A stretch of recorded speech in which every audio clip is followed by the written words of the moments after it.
in collaborazione con Glam Vision e K-Facli. Tragedia sulla Tofana di Roses a Cortina. Diego Zdanesco è morto a 62 anni. La guida alpina altoatesina è precipitata dalla parete mentre scalava in free solo.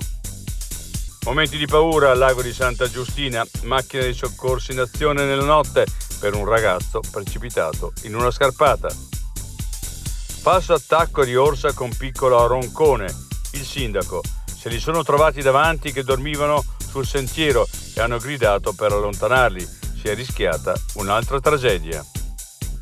Ecco la lista Fugazzi Presidente, guidata dall'assessore Spinelli. Dalla funivia Trento Bondone alla Music Arena, siamo per la concretezza delle cose. Deserta la gara per la pista da bob, adesso si va a trattativa. Il sindaco: attenzioniamo la situazione, ma non siamo preoccupati. Angela, sono tornato. Come ogni anno!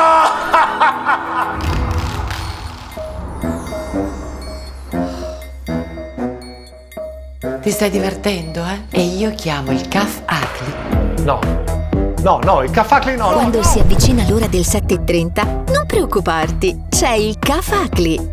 Veloci e affidabili come sempre. Prenota subito il tuo appuntamento su kfacli.it